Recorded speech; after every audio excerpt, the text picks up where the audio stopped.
Good evening, everybody. Welcome to another exciting episode of the Killer Author Club. We've got an exciting VIP for you tonight. That's right, Gregg Hurwitz is here in the Killer Author Club hot seat. We'll be talking all about his newest Orphan X thriller, Nemesis, in just a minute. So grab your cocktail, your questions for Killer Gregg, and we'll see you on the flip side. Welcome to the Killer Author Club. 3 best-selling authors talking about killing, of the fictional kind, with the best thriller and suspense authors in the business. Killer conversations, killer cocktails, and killer guests, with your hosts, Kimberly Bell, Heather Gutenkopf, and Kara Ruda. This is the Killer Author Club.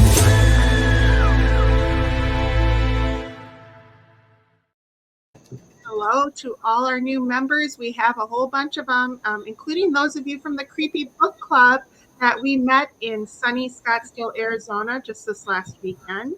We've dropped a link for the rest of you so you can check out exactly what the Creepy Book Club is all about. So much fun. So make sure you take a moment to check that out.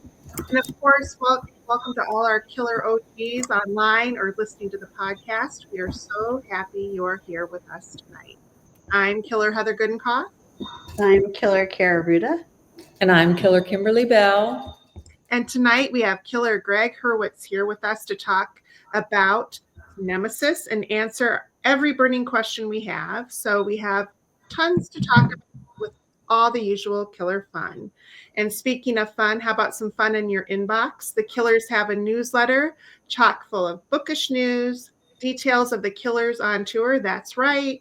We are coming live and in person to the Sunshine State this March. So sign up at killerauthorclub.com so you're the very first to know all the big news.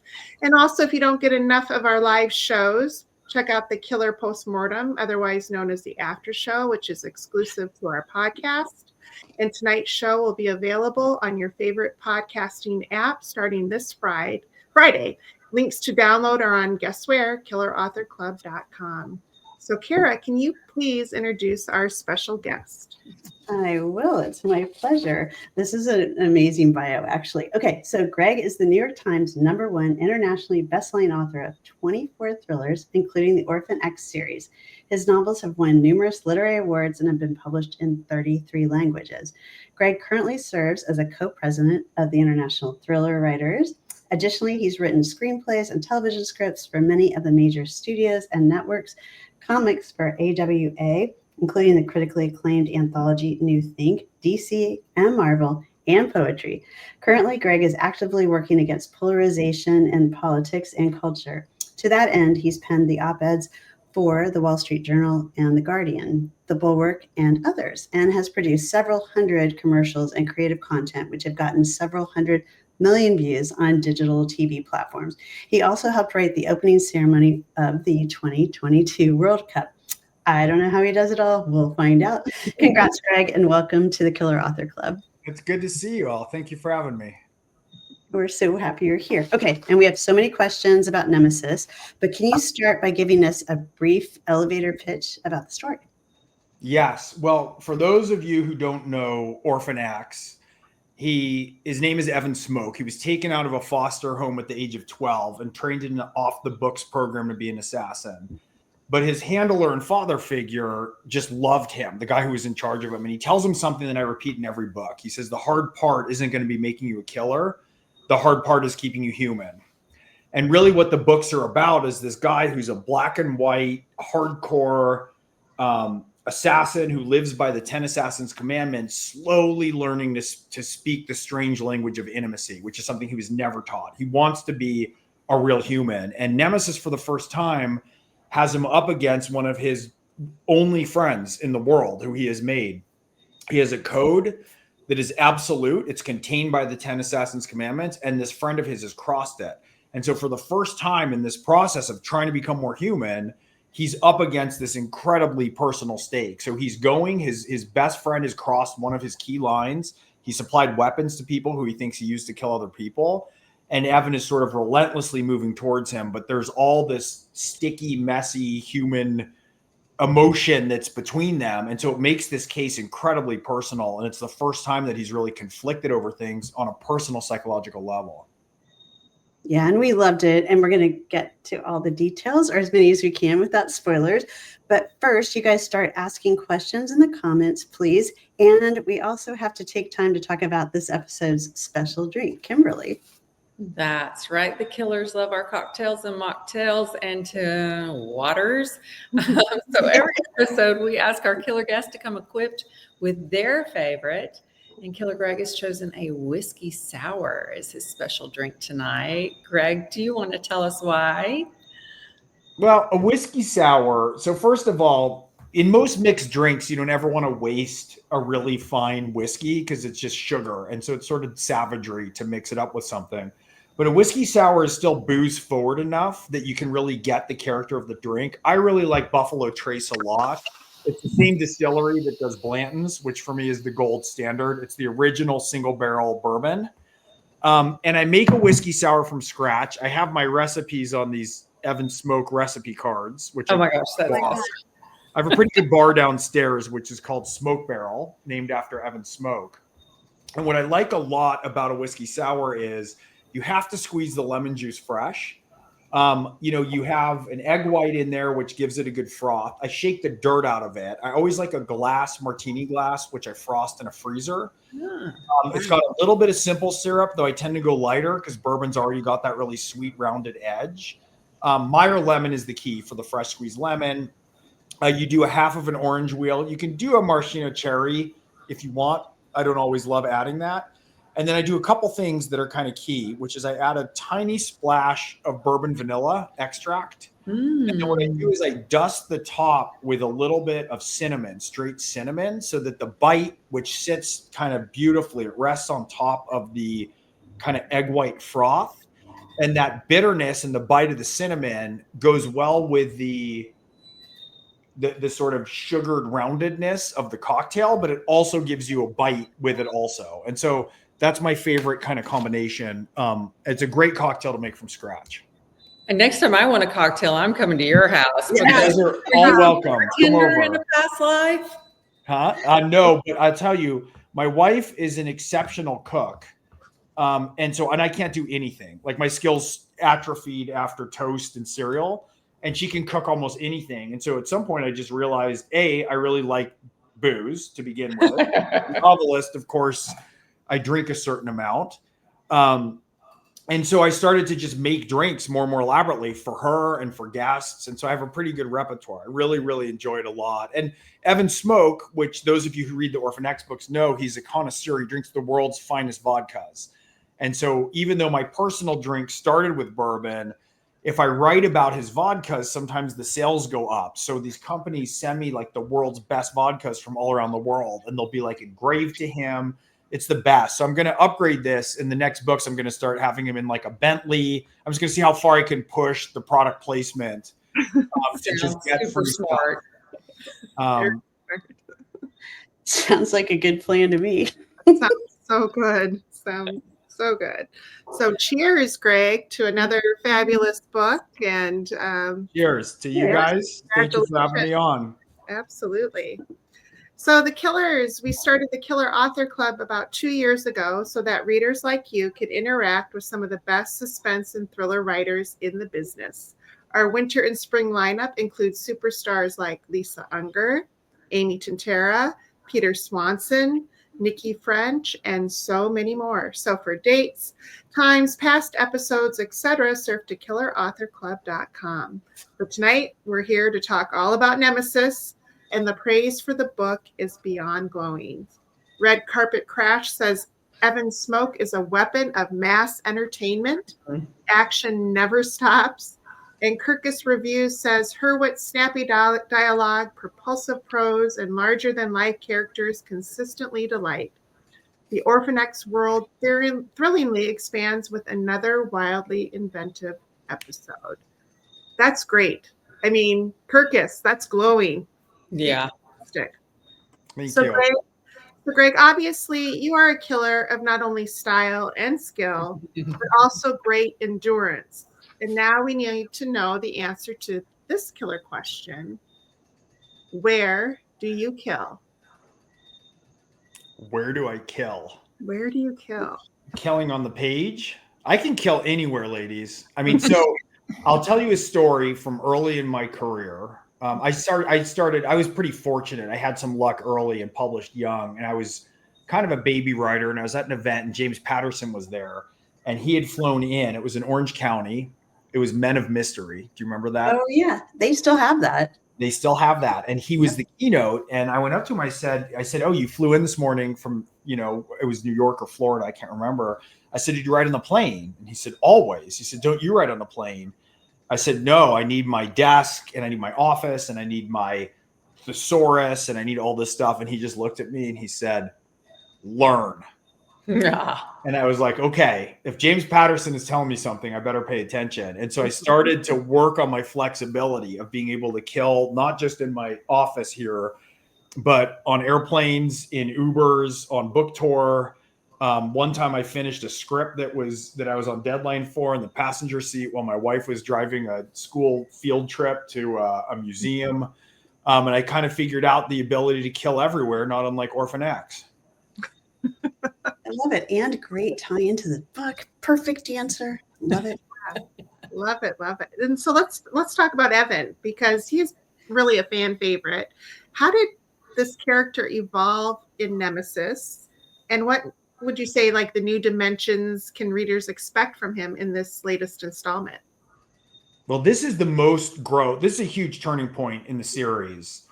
You can read any of the books. I mean, I definitely position them where each of the books is a onboarding point for anybody. All the stories hold together. But if you've been following him throughout, this is a really big acceleration because it's the first time he's up against somebody who he really loves. And this is a kid who didn't have anybody. Like, part of the orphan program is he's raised in a silo. He's raised like off the map, off the radar, and he has one-on-one training with people who, have practiced drown proofing and sniping and hand-to-hand combat and demolition breaching and foreign languages. So he's had this very solitary existence. But in this, as I mentioned in the introduction, he's up against Tommy Stojak, who's the first person who really is someone who's watched his 6 o'clock. He supplies him his weapons. He supplies him his ordnance. And he really loves this guy. And so to be up against him in this way, it's always where change happens. I mean, you mentioned in my bio that, about polarization in the culture, and, we're seeing just so much sort of anger and disparity and polarization.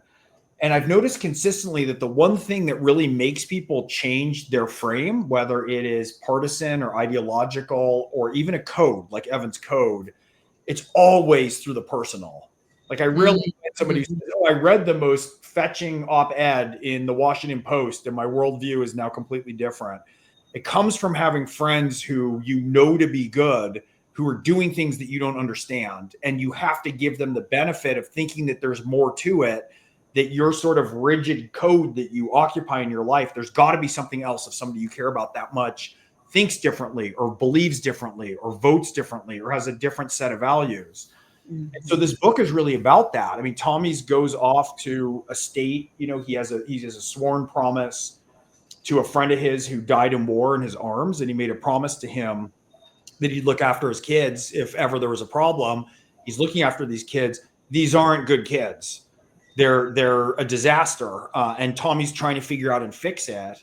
And as Evan goes after him, because their codes have conflicted, pretty soon he moves on from Tommy to understanding that these are the types of young men, problematic young men, who he also goes after. And so the tension that comes of him and between him and Tommy, and we're seeing Tommy sort of try to do good and try and figure it out. That's really the impetus for the growth, is Evan realizes that this immovable code that he has, immutable code, is sort of shattering into all these emotions that are very confusing for him and are very personal. And is he going to consider them? And I'll tell you, it's the first time there's sections of this book where I think readers will be surprised to find they're almost rooting against Evan. Like, he's such a relentless force of nature, and he's bringing, so you have the collision of these two codes together. And, the ending of the book is pretty shocking. It sort of shatters Evan open into a whole new world. And after this book, nothing about him and about the kinds of missions he conducts and how he approaches the world is going to be the same again. Yeah, and you really feel that in the book with Evan, the push-pull between like his emotions and what he thinks that he needs to be doing, right? So Edie asked a question. I hope I'm saying that right, Edie. Do you think killers, assassins actually do have codes of conduct?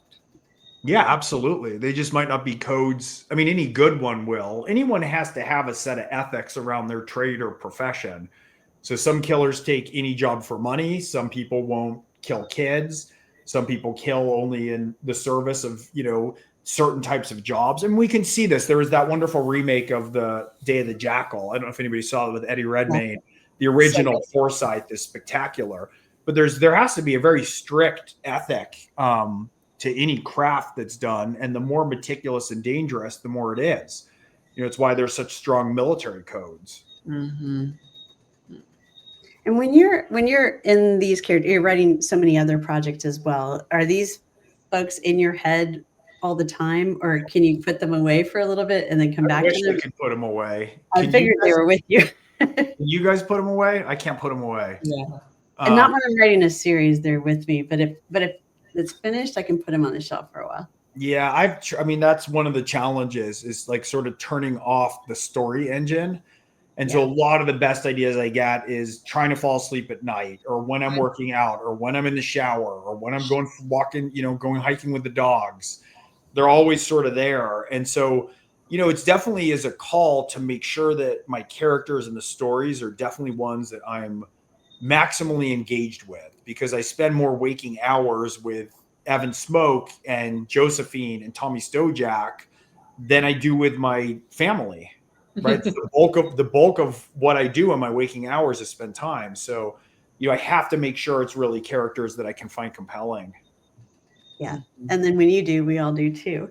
And a question really quick. I think you answered this, but can you jump into this book, or do you need to read the other books first? You can jump in with this one. And if you like it, you can go back. But I make sure that everyone's feet are on the ground very cleanly in each book. And I have new and bigger readers with each one, so it kind of proves the case, and then people go back and start over from the beginning often if they like them. Which is nice. And I like this question from Renee. What type of dogs do you have?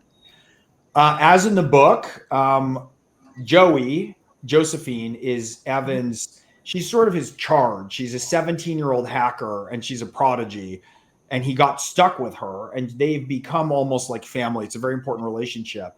And at one point he rescues a Rhodesian Ridgeback from a dog fighting ring, and he gives it to Joey. And Joey is afraid to name the dog because she's very vulnerable, but she's got a lot of armor on, and she fears if she ever names the dog that she'll grow too attached. So she just names him Dog the dog. But of course she winds up falling completely in love with Dog the dog. And he's a Rhodesian Ridgeback, and I love Rhodesian Ridgebacks. So we have 3 of them. And then I have a little mutt that looks like Benji, who thinks she's a Rhodesian Ridgeback and masquerades as such. But they're big dogs. I mean, I have a 125 pounder, 110 pounder, and a 90 pounder. And they're active too, right? You have to walk them a lot.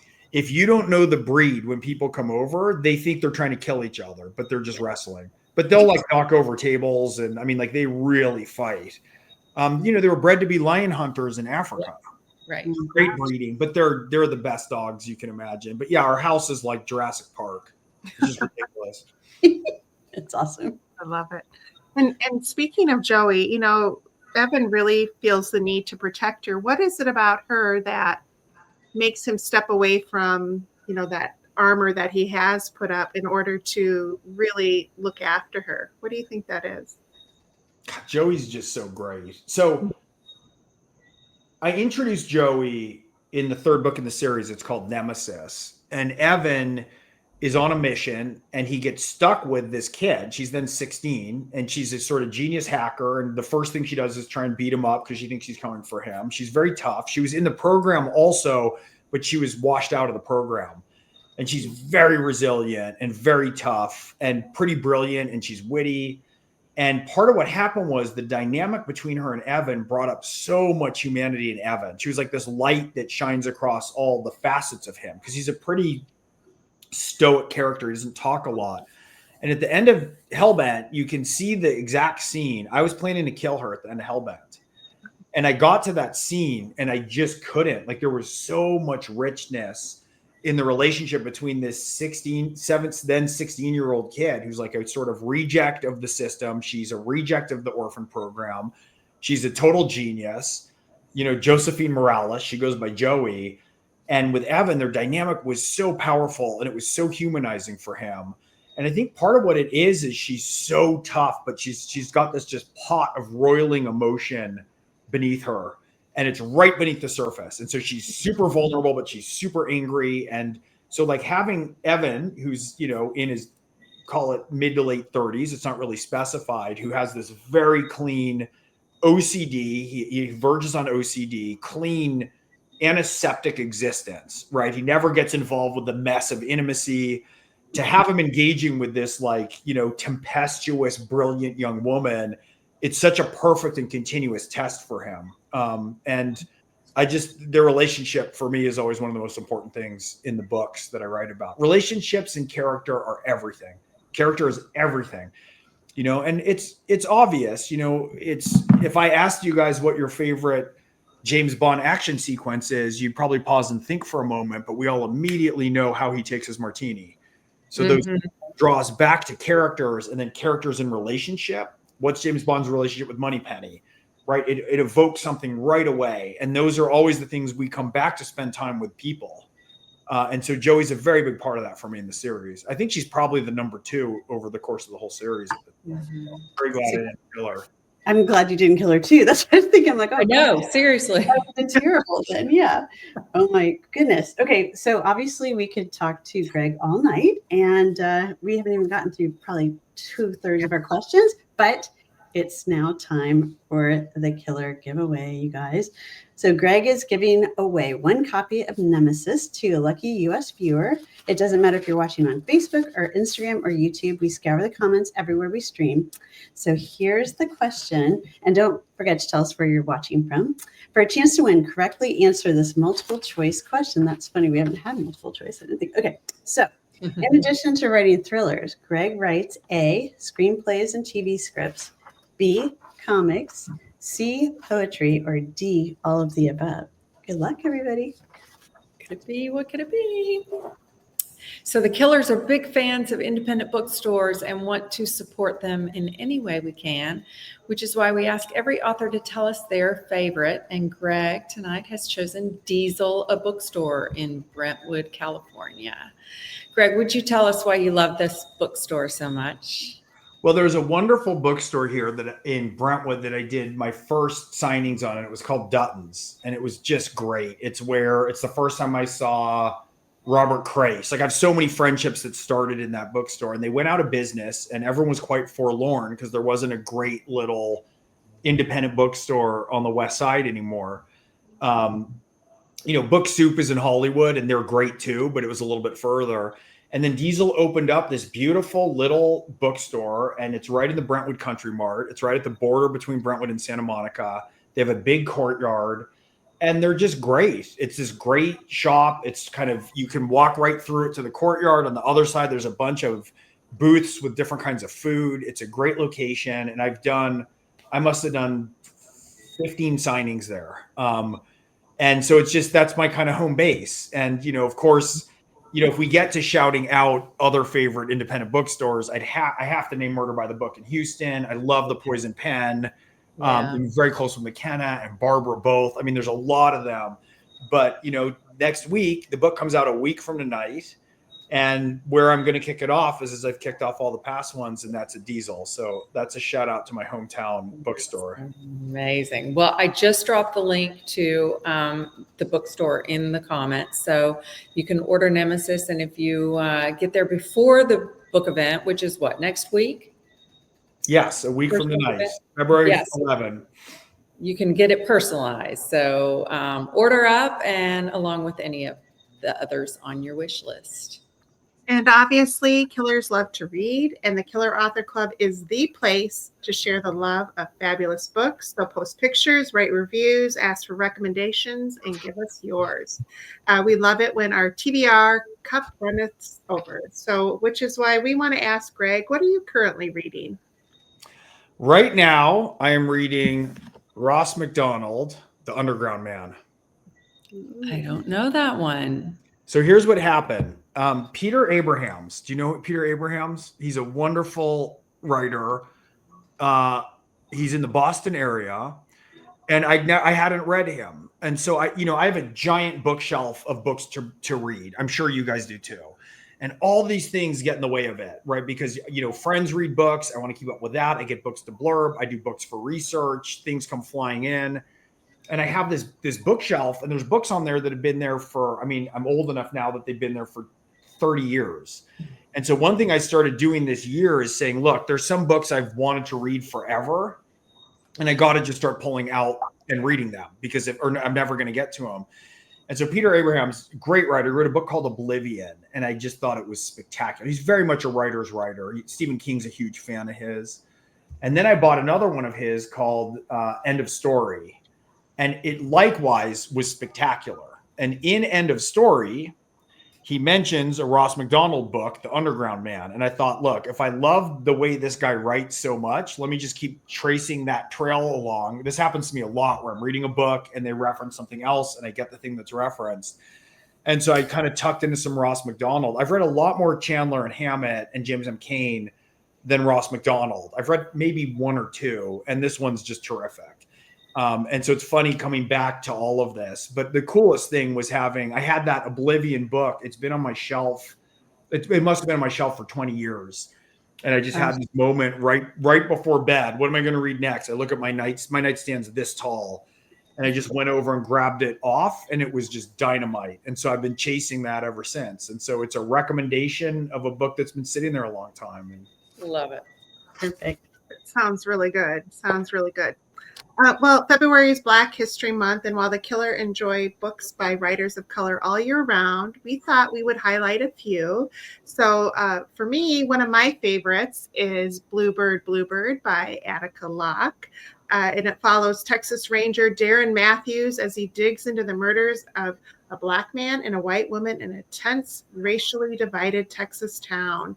The novel is fast-paced, hard-hitting, and to make it even better, it's the first of a series. So once you read that one, you can grab the other two and snap those right up. We'll drop the link to Bluebird into the comments so you can check it out for yourself. Yep. Okay, and you guys, tonight we have several celebrates. So we have these are new releases that are coming out that we didn't have time to have the authors on the show, but we want to celebrate their release. The first one is The Family Inside by Katie Garner. Our own Kimberly Bell said, Garner gives us the goods. A claustrophobic old mansion filled with secret rooms, a hodgepodge family of eccentric, somewhat dodgy characters, and a dark, moody plot packed with surprises. A bingeable 5-star read. We also have Tell Me What You Did by Carter Wilson.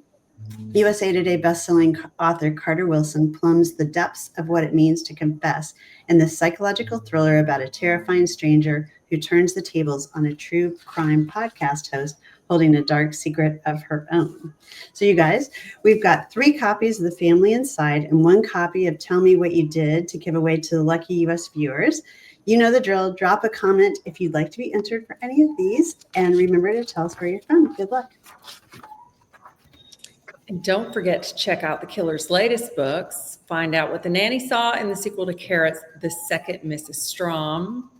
Heather's latest, Everyone is Watching, is Big Brother meets Clue in a reality show gone horribly wrong. And Paris is always a good idea, and so is Kimberly's The Paris Widow, about a dream vacation gone off the rails. And speaking of Kimberly, her upcoming thriller, The Expat Affair, hits the shelves on June 3rd, but you can get a first look at the cover, a big cover reveal tomorrow at 12 noon Eastern. And Kimberly will be revealing the stunning cover. We've seen it. It's gorgeous. She'll be sharing it on all her socials. So at 11:59, run to your device, go to Kimberly's page and take a look. And then be sure to share her cover far and wide. We know you'll love it. Yeah, and I will love you forever. So guys, membership has its privileges. If you're on Facebook, check out our private members only group called the Killer Author Club, where all the killer magic is found, like giveaways galore. Every episode, the killers choose a name from the hat to win a piece of swag, t-shirts, mugs, candles, totes, hats, all of which can be found at killerauthorclub.com. But tonight's winner is Vicki Harris Gilgore. Congrats, Vicki. Please send one of us killers your address and we'll send you some swag. And folks, if you'd like to throw your hat in the ring to win some swag, all you have to do is become a member of the Facebook group, and I will drop that in the comments in just a second. And speaking of support, we'd love to thank Book Reporter for sharing our upcoming episodes in their newsletter. If you want to be up to date on all things bookish news, sign up for their newsletter at bookreporter.com. And Gregg, we have some really good news for you. You survived the Killer Author Club. Congratulations. We have this lovely badge for you. You can print it out. We'll send it to you. You can print it out, put it on the wall with all your other accolades. But thank you. Thank you so much for being here with us tonight. Can you tell us where readers can best get a hold of you, where they can find you? Yeah, I first want to say your guys, your description of your books all sound terrific. You did a really good job with that. Each one of those sounds really nice hooks on all of them. So I'm definitely interested in digging into those. That was cool.